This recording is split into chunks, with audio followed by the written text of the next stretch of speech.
Bonjour à tous, bonsoir pour ceux qui suivent ma vidéo le soir.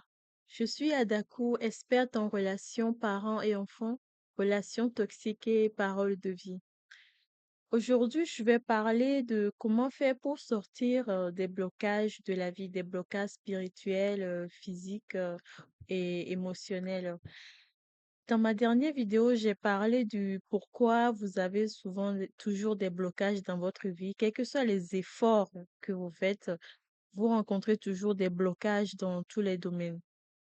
Et dans cette vidéo, j'ai expliqué qu'il y a trois voies. La première voie, c'est les liens familiaux, c'est-à-dire que les alliances spirituelles que votre famille a avec le monde des ténèbres.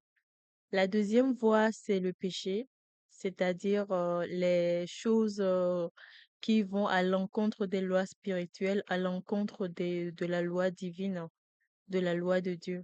Et la troisième porte, effectivement, c'est l'emprise. Si vous avez des pervers narcissiques autour de vous et que vous êtes sous emprise, vous allez subir toujours des blocages.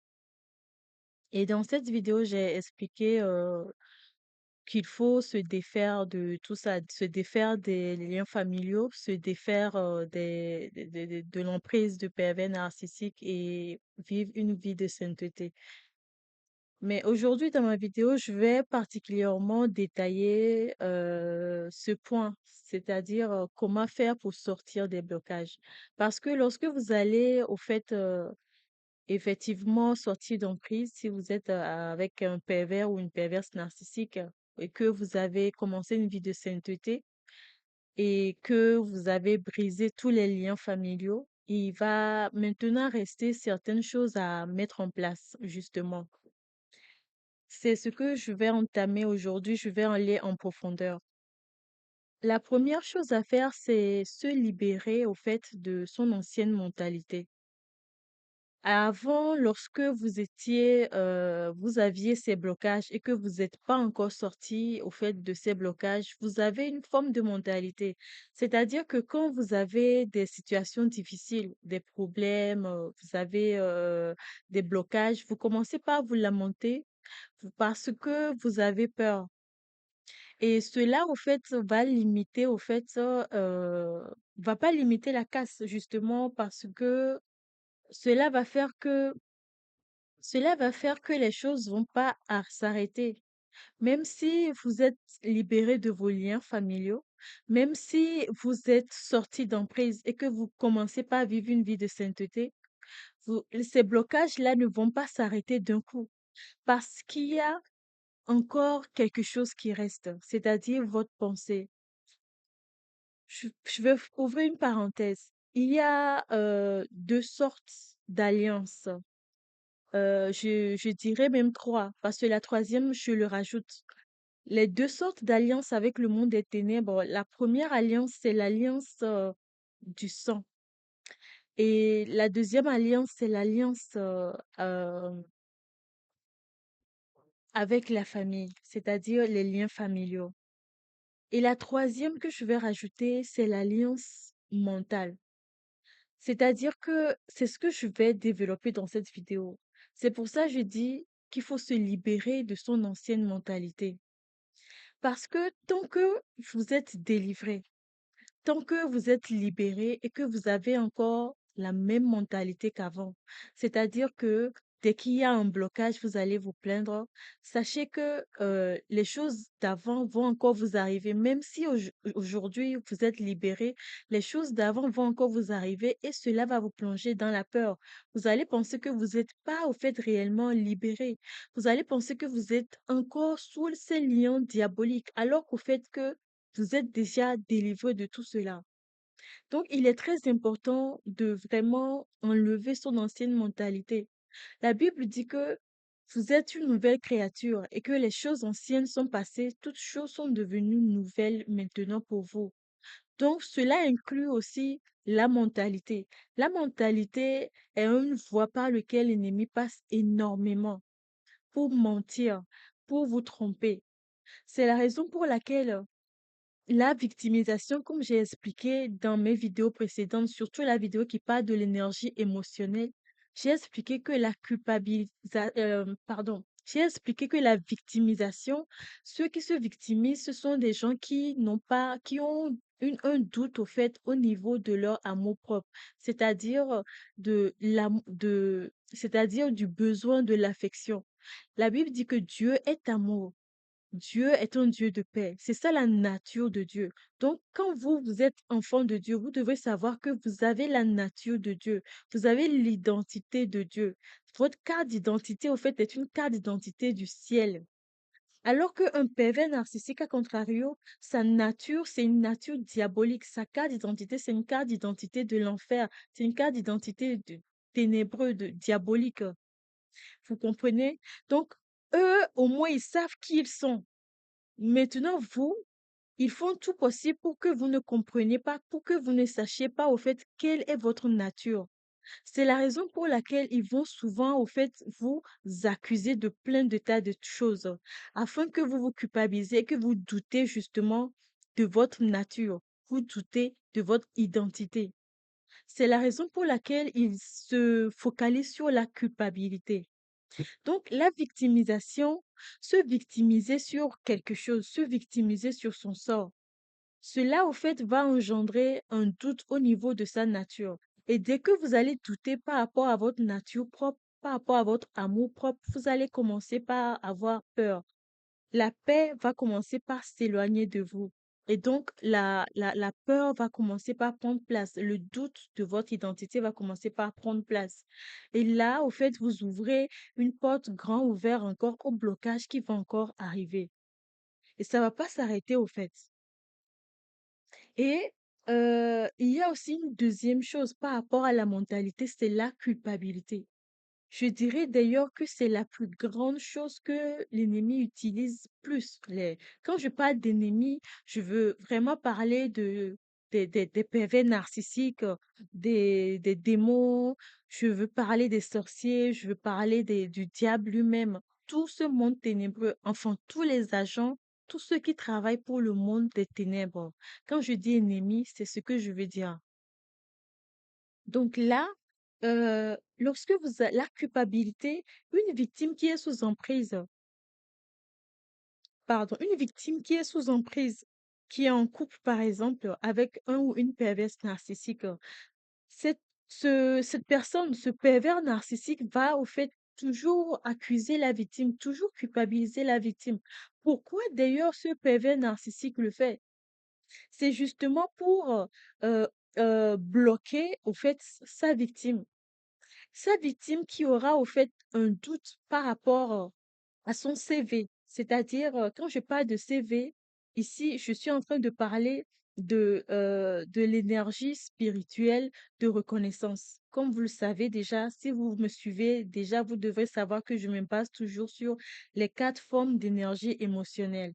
Donc là, je parle de la deuxième énergie émotionnelle qui est la reconnaissance.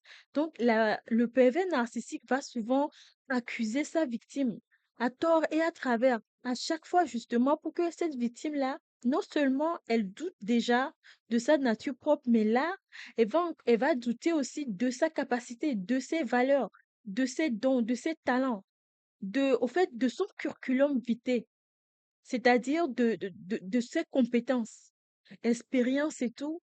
C'est pour ça que ils font beaucoup dans le gaslighting, c'est-à-dire qu'il remet en cause au fait la réalité, justement pour plonger la victime dans le doute de ses propres capacités, de ses propres valeurs, de ses propres perceptions des choses. Donc, il est très important au fait de changer aussi sa mentalité à ce niveau-là. Avant, vous avez l'habitude de vous culpabiliser justement parce que les pervers narcissiques qui étaient autour de vous ont l'habitude de vous culpabiliser énormément et que cela est devenu au fait une deuxième nature chez vous. Donc, vous devrez au fait arrêter cela parce que la culpabilité, c'est une alliance diabolique. Parce que dès on se sent coupable de quelque chose, on ressent de la culpabilité. La culpabilité, au fait, engendre la peur. La peur engendre la condamnation. La condamnation engendre le châtiment. C'est complètement différent du fait de se rendre compte de son erreur, de se rendre compte qu'on a péché, de se rendre compte qu'on a fait quelque chose de mal. C'est deux choses complètement différentes. Vous voyez? La culpabilité engendre la peur, parce que dès que vous vous sentez coupable, il y a la peur qui va arriver, la condamnation immédiatement, et ensuite le châtiment, c'est-à-dire la punition. Vous allez avoir peur que euh, même si les choses mauvaises, les choses, des blocages vous arrivent, vous allez vous dire, oui, c'est parce que j'ai fait ceci, c'est pour ça que maintenant il y a cette punition qui m'arrive, c'est parce que j'ai menti, c'est parce que j'ai volé, c'est parce que j'ai insulté l'autre, c'est parce que j'ai haussé le ton, c'est parce que je me suis mise en colère, c'est la raison pour laquelle il y a au fait ces blocages-là qui m'arrivent actuellement. Là, au fait, vous êtes juste en train d'ouvrir la porte à tous les châtiments qui peuvent vous arriver. C'est-à-dire que là, au fait, en face d'un pervers narcissique, quand vous faites ça, bah, tout le karma de ce pervers narcissique, tous les mauvais sorts de ce pervers narcissique vont directement aller dans votre vie. C'est-à-dire que déjà, vous êtes avec un pervers narcissique, si c'est en couple, vous êtes liés déjà. Et là, au fait, les pervers narcissiques, ils ressentent de la culpabilité. Mais il y a une différence. Ils ressentent de la culpabilité, mais eux, ils, ils détournent cela. C'est-à-dire que un pervers narcissique, il sait très bien qu'il est en train de faire du mal. Elle sait très bien qu'elle est en train de faire du mal. Parce qu'elle sait ce que c'est que le mal et le bien. Elle a bien le discernement. Mais elle a choisi de faire le mal à son propre compte. C'est ça. Donc, ce qui va se passer, c'est que les pervers narcissiques, ils ressentent, ils ont de la culpabilité par rapport à ce qu'ils font. Mais c'est simplement qu'ils détournent cette culpabilité. Ils refusent de la ressentir. C'est la raison pour laquelle ils ont, au fait, plein. C'est pour ça qu'il y a énormément de condamnation, de châtiments dans leur vie. Vous allez me dire, c'est faux, les pervers narcissiques, ils ont une vie chouette. Pourquoi ils ont une vie chouette? Pourquoi les mauvaises choses qu'ils font ne retombent pas sur eux malgré la culpabilité qu'ils ont en eux? C'est tout simplement que ce sont des gens qui sont rusés. Ce sont des gens qui ont au fait la langue du serpent du jardin d'Éden, c'est-à-dire la langue du diable. Ce sont des gens qui sont tellement rusés dans la manipulation qu'ils arrivent à détourner au fait leur châtiment sur leurs victimes. C'est la raison pour laquelle, quand il n'y a pas de victime, si vous voyez la vie d'un pervers narcissique, c'est le chaos total. Je ne sais pas si vous avez remarqué, si vous avez, surtout les pervers narcissiques introvertis, s'il n'y a plus personne autour d'eux, leur vie est chaotique, blocage total, minable, complètement misérable. C'est pour ça qu'il leur faut une victime qui va expier leurs péchés. Vous comprenez?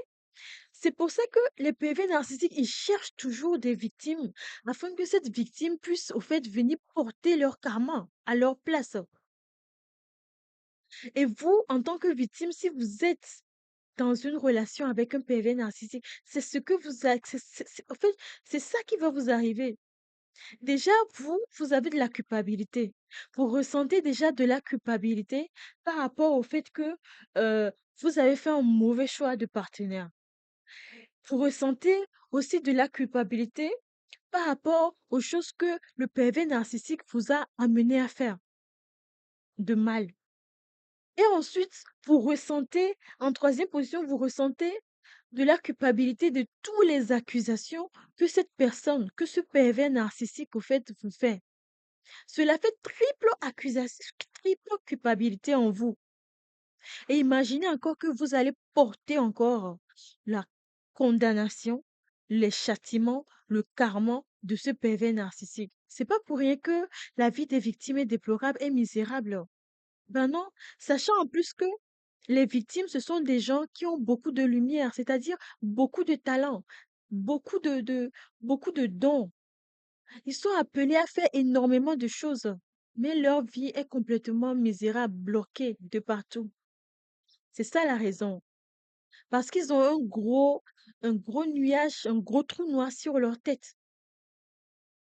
Donc, vous devez vous libérer, au fait, de la culpabilité et reconnaître que aujourd'hui, vous êtes devenu, au fait, une nouvelle créature et que les choses anciennes sont passées, toutes choses sont devenues nouvelles. Donc, même si vous faites une erreur, vous tombez dans le péché. Parce que la Bible dit, pratiquez le péché, vous appartenez pas à Dieu. Si vous pratiquez consciemment le péché, vous n'êtes pas de Dieu. Je vais revenir faire une vidéo là-dessus pour faire une nuance. Parce qu'il y a des personnes qui vont dire, eh ben, moi, je me retrouve dans la fornication et moi, je me retrouve dans comment dire, je me retrouve dans ce gang à voler toutes les nuits. Je me retrouve dans cette organisation de secte. Je me retrouve dans ces bandes de sorciers et tout. Et donc, ça veut dire que bah, je n'appartiens pas à Dieu. Non. La Bible dit que avant que nous ne naissions, avant que tu ne naisses, Dieu, il te connaissait déjà dès le ventre de ta mère. C'est la raison pour laquelle euh, la Bible dit dans Romains, Paul dit dans Romains, je me rappelle plus trop du passage, que certaines personnes, au fait, ils sont déjà, au fait, leur sort est déjà scellé. Je paraphrase, hein. Certaines personnes, leur sort est scellé et que pour eux, c'est la perdition qui les attend. Et Paul est en train de dire que, mais est-ce que maintenant vous allez dire pourquoi est-ce que Dieu condamne alors si il a au fait créé certaines personnes pour la perdition? Et Paul lui-même répond encore à sa place que, eh ben, personne ne peut connaître la pensée de Dieu. C'est dans Romains. Vous allez trouver ça là-bas. C'est Paul qui le dit. Donc, si vous êtes un enfant de lumière, un enfant de Dieu, sachez que Dieu vous connaît déjà. Même si vous vous êtes retrouvé dans ce genre de choses et que vous pratiquez comme ça le péché, vous pratiquez le mal, sachez que il y a encore, il y a encore de l'espoir. Pourquoi j'ai dit ça? Parce que je vais revenir dans une autre vidéo, mais je vais faire une petite parenthèse en expliquant certaines choses. Si vous vous retrouvez à pratiquer le péché, pratiquer le mal, et que vous vous dites, bah, si c'est dans ce cas-là, vous n'êtes pas de Dieu, sachez que si vous êtes vraiment de Dieu et que vous n'êtes pas un pervers narcissique ou un agent du diable, que un- vous êtes une victime, sachez que effectivement, vous êtes une victime. Vous êtes soit sous l'emprise ou soit vous êtes coincé dans des liens familiaux, dans des malédictions familiales. C'est la seule chose qui fait que, au fait, vous allez vous retrouver à pratiquer le péché. Ou bien vous êtes sous envoûtement aussi des sorciers. C'est la seule chose qui peut faire, ou carrément vous êtes possédé aussi, parce qu'il y a aussi ce point-là. C'est pour ça que j'ai dit je vais revenir dans une autre vidéo pour détailler cela. Donc, je vais continuer sur le deuxième point qui parle de la culpabilité. Là, je suis toujours dans le premier point qui est se libérer de son ancienne mentalité. Donc là, vous devez vous libérer complètement de la culpabilité. Je vais vous lire un passage biblique. 1 Jean 4. La Bible dit qu'il n'y a pas de crainte dans l'amour. Excusez-moi, c'est mon fils. La Bible dit, il n'y a pas de crainte dans l'amour. Au contraire, l'amour parfait bannit la crainte, c'est-à-dire la peur. Dans d'autres versions, c'est écrit la peur. L'amour parfait bannit la peur, car la peur implique une punition. Celui qui éprouve de la peur, il n'est pas parfait dans l'amour. Vous voyez? Donc, cela veut dire que quand vous ressentez de la culpabilité, sachez que euh, automatiquement, il y a la peur qui va s'installer, la peur que vous êtes rejeté par Dieu, la peur que les choses mauvaises vont vous arriver.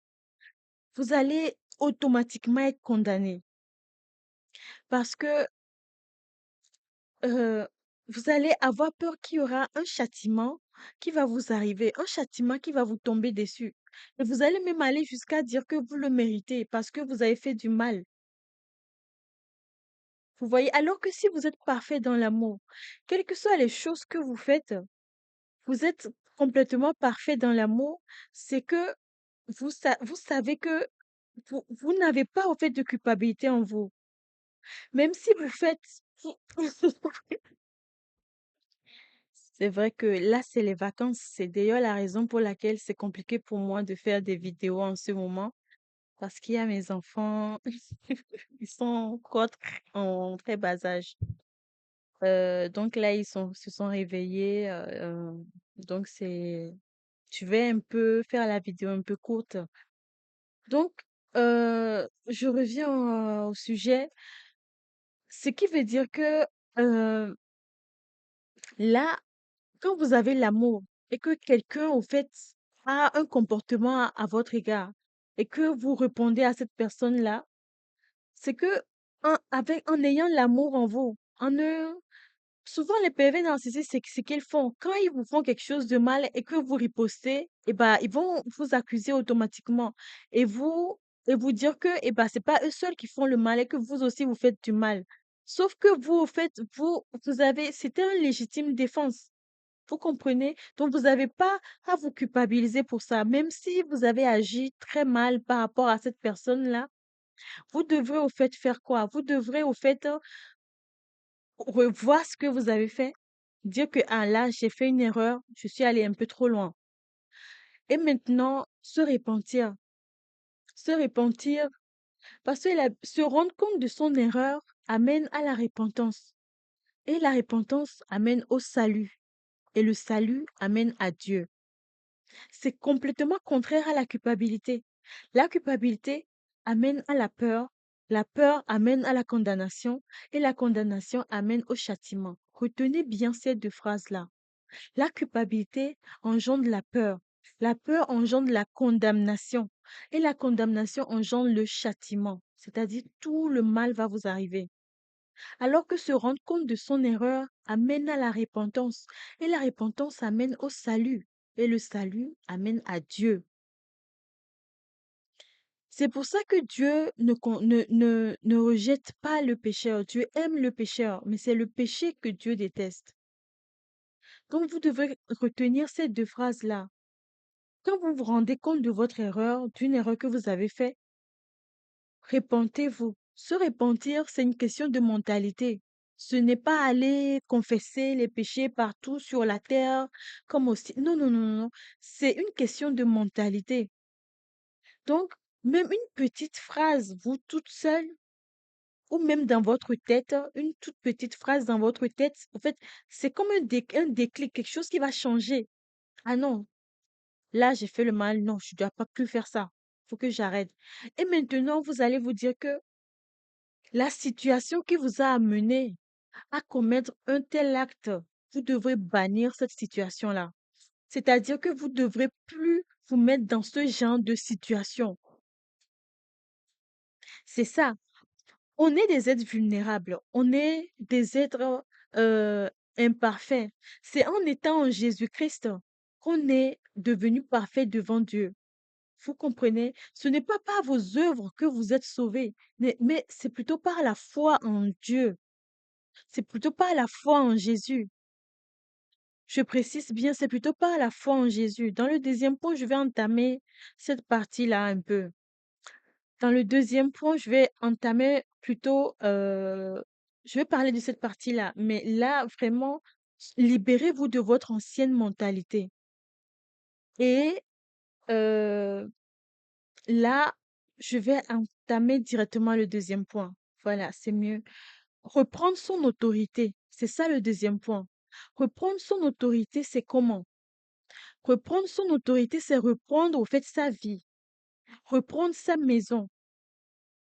Imaginez que vous avez une maison en héritage ou bien vous avez une maison à vous et il y a au fait un agent de ténèbres, soit un pervers narcissique, un sorcier, un occultiste, un démon, enfin, tous les agents du diable, au fait. Il y a un agent du diable qui vient, au fait, prendre votre maison en otage. Et non seulement cette personne prend votre maison en otage, mais aussi cette personne-là, elle prend, au fait, l'acte de la maison, elle forme l'acte de la maison en son nom. C'est-à-dire l'acte même de cette maison, le titre foncier et tout, ça ne vous appartient plus. Ce n'est même plus en votre nom, mais au nom, au fait, de cet agent du diable. Et c'est cet agent du diable qui vient maintenant siéger dans votre maison. Et maintenant, on est en train de vous donner des ordres. C'est ce qui vous arrive, au fait, quand vous subissez des blocages. C'est ce qui vous arrive, c'est que vous êtes sous l'emprise d'un agent du diable. Et je vais plus répéter les formes, au fait. Comme vous le savez, liens familiaux, les pactes de sang, les alliances, tout ça. Comme vous le savez. Le sang, au fait, c'est les pactes. C'est tout ce qui est pacte, tout ce qui est alliance, tout ce qui est promesse, mentalité. Et les liens familiaux, et ben, c'est tout ce qui est liens familiaux. Les pactes, les mariages, tout ça, c'est des alliances. Donc, ce sont des pactes. C'est le lien du sang, tout ça. Donc, en gros, c'est ça. Donc, c'est ça qui va faire que cette personne-là, au fait, va prendre, au fait, en otage votre maison et va maintenant commencer par vous diriger votre maison, c'est-à-dire votre vie. Si cette personne ne veut pas que vous ayez ça, elle va pas vous le donner. Si cette personne veut vous retirer quelque chose, va vous le retirer. C'est elle qui va, au fait, décider maintenant de ce qui ce qu'elle veut que vous ayez ou pas. Et comme ce sont des agents des ténèbres, eh ben, ils vont faire que vous envoyez du mal dans votre vie, justement pour que vous n'ayez pas la paix, pour que vous n'ayez pas la joie, pour que vous ne soyez pas confortable, pour que vous ne soyez pas tranquille. Parce que ce sont des agents du diable, tout simplement. Ils veulent que détruire. C'est pour ça, au fait, que non seulement lorsque vous allez vous libérer de votre ancienne mentalité, vous allez maintenant reprendre votre autorité. En ce qui concerne l'autorité, il y a deux choses. Il y a la foi et il y a l'autorité que Jésus donne. La foi, c'est-à-dire que Jésus-Christ, euh, il nous a délégué au fait cette autorité-là. Il y a certaines personnes, ils sont pas forcément, ils croient pas en Jésus, mais il y a certaines choses qu'ils demandent. Donc, en gros, certaines personnes, en fait, ont la foi quand ils demandent quelque chose, et à un moment donné, ils commencent pas à avoir une grande foi en eux, et du coup, ils vont attirer, au fait, cette bénédiction à eux. Et ça, c'est ce que la plupart du temps, les savants, les philosophes appellent la loi de l'attraction. Au fait, à un moment donné, au fait, ils ont développé une très grande foi qu'ils ont attiré cette bénédiction à eux. C'est-à-dire que euh, c'est comme une attraction, c'est comme un aimant. Ils ont attiré la bénédiction à un moment donné dans leur vie. Cela ne veut pas dire que il faut, cela ne veut pas dire que on n'est pas obligé d'être en Jésus-Christ. Non, non, non, non, non. Moi, ce que je dis, c'est que, et d'ailleurs, ce que la Bible dit, pas moi, c'est que l'autorité nous a été donnée que en Jésus. C'est-à-dire, c'est par lui qu'on peut avoir le salut. Là, je ne parle pas de religion. Je ne parle pas de... Les religions, c'est comme une école. Une école et vous allez, on vous enseigne des trucs et tout. Voilà. Pour moi, c'est ça. C'est une école. Mais après, en ce qui concerne la foi en Dieu, au fait, il n'y a qu'un seul chemin qui va vers Dieu. Il n'y a qu'un seul. Si vous voulez être en contact avec Dieu, c'est différent par rapport à la religion. La religion, c'est une école qui vous apprend des trucs. Ça s'arrête là. C'est ça une religion. Et Jésus, d'ailleurs, parlait même des pharisiens, des coutumes, des choses qu'ils ont mis en place. Et comme vous le voyez aussi aujourd'hui dans les religions, je vais pas trop aller de ce côté-là dans ma vidéo. Aujourd'hui, là, je suis en train de parler de reprendre son autorité dans le deuxième point. Il est important, au fait, d'avoir la foi et ensuite l'autorité.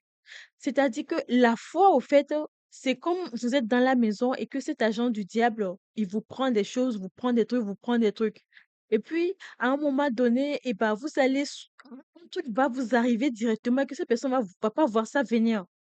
Et donc, vous allez vous dire, ah ouais, vous avez eu cette bénédiction. Alors qu'au fait, c'est votre maison et que tout ce qui est dans la maison vous appartient normalement. Maintenant, ce qui va vous permettre, au fait, d'avoir cette maison en votre nom, c'est l'autorité. Tant que vous avez pas l'autorité, au fait, cette maison, c'est-à-dire votre vie, va toujours appartenir à cet agent des ténèbres ou même le pervers narcissique, donc ou même ce démon. Donc c'est ce que vous pouvez comprendre. Tant que vous êtes dans des liens familiaux, sachez que vous avez encore, c'est ça, vous devez faire tout ce travail, au fait, tout ce travail et reprendre autorité. C'est-à-dire sortir des liens familiaux, sortir des liens d'emprise, sortir des liens de péché. Et c'est ça qui va vous amener, au fait, maintenant, à aller, à avoir cette autorité-là. Et en Jésus-Christ, on n'a que cette autorité que en Jésus-Christ. Parce que, regardez, vous voulez maintenant chasser ces démons ou ce pervers narcissique dans votre vie. Et bah, vous le chassez bah, physiquement peut-être, mais spirituellement, cette personne est toujours là dans votre vie. Comment vous allez faire pour le chasser? Vous, vous êtes physique. Votre esprit est pris en otage. Comment cet esprit-là peut aller combattre? Il vous faut maintenant une autorité, c'est-à-dire des policiers. Et comme le monde spirituel est régi par une loi, ce démon ou ce pervers narcissique a pris en otage votre maison que en passant aussi par la loi divine. Bah oui, soit par les liens familiaux, soit par le péché, ou soit par l'emprise de pervers narcissique, ou bien l'emprise démoniaque. C'est la même chose, l'emprise de pervers narcissique ou démoniaque, c'est pareil. Mais sauf que l'emprise d'un pervers narcissique, c'est plus difficile à sortir que l'emprise démoniaque. Parce que l'emprise démoniaque reste uniquement spirituelle. Alors que d'un pervers narcissique, c'est trois parties, quoi. Et âme, esprit et corps. C'est plus compliqué. Donc, c'est la raison pour laquelle vous devrez maintenant aller chercher quelqu'un qui est plus fort. Et maintenant, cette personne-là, c'est Jésus. C'est pour ça que la mort à la croix de Jésus-Christ, c'est au fait une transaction qui a été faite au fait dans le monde spirituel. Jésus-Christ a transféré au fait ses liens familiaux, ses péchés, cette emprise-là sur lui, l'a porté. C'est pour ça la foi en lui va faire que au fait vous serez libérés de tout ça. Donc c'était un transfert spirituel. Et il n'y a qu'un Dieu pour faire ça. Un Dieu qui est pur, pas un diable, non, un démon, non. Il n'y a qu'un Dieu qui est pur, c'est-à-dire Jésus-Christ, qui peut faire ce transfert. Il n'y a que lui seul. Parce que la Bible dit dans Apocalypse, il n'y a, personne n'a été trouvé pour ouvrir le livre de vie. Il n'y a aucun nom qui n'a été trouvé si ce n'est que le nom de Jésus-Christ. Il n'y a que lui qui peut être pur, qui est pur. C'est-à-dire dans la chair, dans l'âme et dans l'esprit. Il n'y a que lui, il n'y a personne, personne d'autre. Lui, il est pur partout, corps, âme et esprit. Et c'est lui qui a fait le transfert divin. Parce que ce sont des lois spirituelles. Ce n'est pas en vous repentant et puis basta, les péchés, les tout sont pardonnés et puis tous les blocages vont s'ouvrir dans votre tout, tout, tout, tout, tout. Non, c'est pas possible. Et les liens familiaux, vous les oubliez. Et l'emprise diabolique, vous les oubliez. Vous avez repenti du péché, oui, mais et les deux autres parties? C'est ça, au fait. Donc, c'est ce transfert-là qui a été fait dans le monde spirituel et qui a fait maintenant que nous avons l'autorité en Jésus-Christ. Jésus nous a délégué cela. Il nous a délégué cette autorité-là. Les liens familiaux, qu'est-ce qui ont fait qu'ils sont bloqués dans les liens familiaux? Ce sont le péché aussi, parce qu'ils ont ouvert la porte aux démons, eux aussi. Et les démons ont pris en otage la famille. C'est la raison pour laquelle les liens familiaux existent. Donc, c'est toujours le péché qui était depuis le commencement. C'est toujours ça, la désobéissance. La désobéissance aux lois divines. À la loi divine, pardon. Donc, reprendre son autorité, c'est-à-dire maintenant aller voir la loi, c'est-à-dire Jésus, voir l'autorité, aller voir la loi pour que la loi puisse transférer maintenant le nom, votre nom, au fait, sur les titres fonciers, sur les papiers de votre maison. Comme ça, votre maison va vous appartenir. Parce que là, votre maison ne vous appartient pas. À cause de ces portes qui ont été ouvertes, au fait, cela a donné, au fait, l'autorisation à ce pervers narcissique ou ce démon d'entrer dans votre maison et même de prendre vos papiers, de transférer son nom sur le papier de votre propre vie, c'est-à-dire de votre maison. Et quand, c'est pour ça, certaines personnes qui sont encore sous emprise, qui sont encore dans ces liens familiaux, ce qui va se passer, ou bien dans le péché, même des fois, il y a des gens qui sont même pas dans le péché, mais ils sont uniquement sous les liens familiaux ou bien sous l'emprise d'un pervers narcissique. Ce qui fait que eux, lorsqu'ils ils disent qu'ils sont nés de nouveau, mais quand ils prient et tout, ils font des combats spirituels, ils font des combats spirituels. Ce qui se passe, c'est que à un moment donné, ce qui va se passer réellement dans le monde spirituel, c'est que votre maison, eh ben, c'est comme si vous allez envoyer les chiens et tout pour venir chasser la personne dans la maison, le démon ou le pervers narcissique. Du coup, lorsque cette personne va sortir et que dès que les chiens vont repartir, eh ben, cette personne va revenir encore. Pourquoi elle va revenir? Parce que la maison est en son nom. Il va juste venir montrer le papier comme ça et oh, oh, cette maison-là, regardez, c'est ma maison. Regardez le papier. Du coup, vous pouvez pas, au fait, faire quelque chose. C'est pour ça, quelles que soient vos prières, ne vont pas tant que vous n'avez pas l'autorité, cette autorité-là pour transférer votre nom sur les papiers de votre maison, au fait, eh ben, ça ne va pas changer les prières, les combats spirituels, ça va pas changer grand-chose. Et donc, c'est ça le point, reprendre son autorité.